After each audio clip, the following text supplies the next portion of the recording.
friends, I am astrologer Reena Sharma. Welcome to my YouTube channel astro Gyan. आज मैं astrology से related topic पे कुछ आपके साथ चर्चा करना चाहूँगी.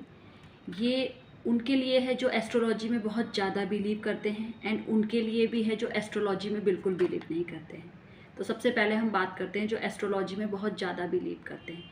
जो एस्ट्रोलॉजी में बहुत ज़्यादा बिलीव करते हैं वो कभी कभी इतना बिलीव करते हैं कि उनको लगता है कि ये ग्रह हमारा सब कुछ कर देगा. अगर हमारी कुंडली में ये योग है तो वो फलित हो जाएगा बिना मेहनत के. तो ऐसा नहीं होता है. अगर हमारी कुंडली में कोई योग है और हम उसके लिए कोशिश कर रहे हैं, उस दिशा में कोशिश कर रहे हैं और उस ग्रह की महादशा आती है, दशा आती है, तो वो फलित हो जाता है. या हम उससे रिलेटेड कोई उपाय करते हैं तो वो हमारा फलित हो जाता है. लेकिन उसके लिए हमें मेहनत करना बहुत ज़रूरी होता है. ऐसा नहीं है. एक हाउस में बहुत सारे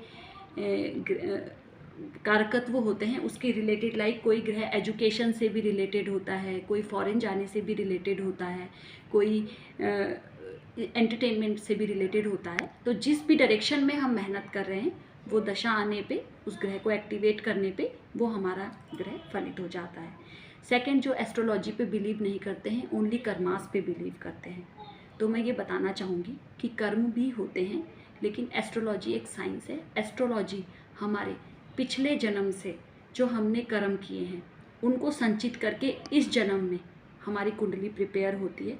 तो हमारे जो ग्रह होते हैं कुछ उसमें फेवरेबल होते हैं, कुछ नॉन फेवरेबल होते हैं. तो जो अगर हमें हमारी कुंडली का पता है कि ये ग्रह हमारे लिए फेवरेबल है और हम उसके अकॉर्डिंग काम करते हैं तो हमें थोड़ा सा कम मेहनत में उसका रिज़ल्ट मिल जाता है या मेहनत का फल मिल जाता है. अगर कोई ग्रह हमारे लिए नॉन फेवरेबल है और हम उसी ही डायरेक्शन में वर्क करते रहते हैं तो कभी कभी ऐसा होता है कि हम वर्क तो बहुत करते हैं लेकिन हमें उसके अकॉर्डिंग रिज़ल्ट नहीं मिलता है. लाइक हमने फिर से ज़ीरो से स्टार्ट किया. लाइक 50% आप किसी काम को अपने पहले जन्म में कर चुके थे, उसका फल आपको इस जन्म में मिला था, आपने वो 50% ना करके 0% से स्टार्ट किया एंड देन 100% आपने मेहनत करी. तो ये एस्ट्रोलॉजी होती है. काफ़ी चीज़ें होती हैं जो हमें पता नहीं होती हैं. हम वाटर पीते हैं, हम कहते हैं कि हाइड्रोजन एंड ऑक्सीजन से बनता है, 2 मॉलिक्यूल हाइड्रोजन के हैं, 1 मॉलिक्यूल ऑक्सीजन का है एंड वाटर है.